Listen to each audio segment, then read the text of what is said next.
Hakuna Matata. What a wonderful phrase. Hakuna Matata. Ain't no passing craze. It means no worries for the rest of your days. It's our problem-free philosophy. Hakuna Matata.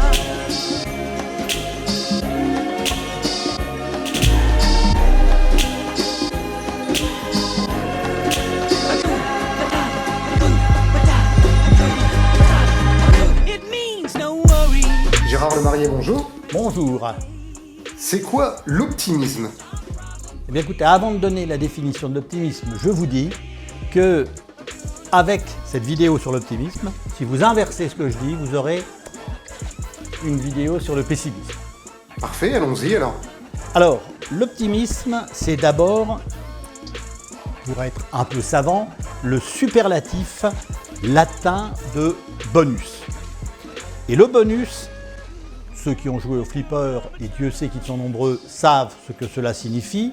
Le bonus, c'est avoir un supplément, avoir une bille ou des points en plus.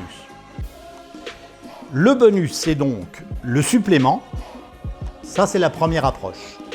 Ensuite, il y a ce qu'on nomme la définition latine de optimum. Vous avez donc bonus d'un côté et optimum. Et optimus signifie ce qui est le meilleur, ce qui est le plus haut. Donc quand je suis dans le bonus, je suis déjà avec un supplément, et avec l'optimisme, je suis dans le plus haut, dans le meilleur.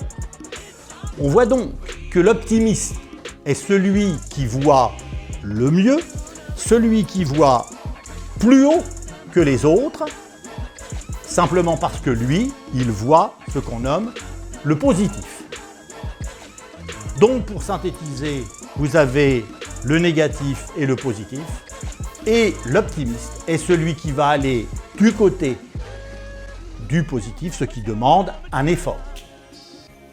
Donc si j'ai bien compris, voir ce qui est mauvais, c'est quand même plus simple. Ah ben, il est toujours plus simple de regarder vers le bas que de regarder vers le haut. Il est toujours plus simple de vouloir le bas que de vouloir le sommet. La difficulté, et on le sait, c'est de vouloir atteindre ce sommet. Et donc, si l'on considère le négatif comme en bas et le positif comme en haut, il est plus compliqué d'envisager ce qui est vers le haut. Le optimisme, comme on dit, exige un effort. Le optimisme exige une volonté. C'est donc une attitude personnelle que je m'impose, même si ma nature pourrait éventuellement me faire triste et pessimiste. Je peux vouloir être optimiste et l'être. Et la conclusion à tout ça? Eh bien la conclusion, c'est qu'il pourrait y avoir deux types d'optimisme ou deux types d'optimistes. L'optimisme BA et l'optimiste BA, genre ravi de la crèche, qui est perpétuellement joyeux et perpétuellement heureux, et l'optimisme ou l'optimiste réfléchi, c'est-à-dire un optimisme né d'une réflexion et né d'une volonté assez forte. Et donc, deux formes de pessimisme. Eh bien, c'est ce que je vous disais en introduction. Vous inversez la totalité de ce que j'ai pu dire et vous obtenez un pessimisme BA et vous obtenez un pessimisme réfléchi qui, lui, vous l'avez compris, est effectivement plus dangereux pour vous. Car voir les choses constamment en noir est beaucoup plus dangereux que de les voir constamment en bleu.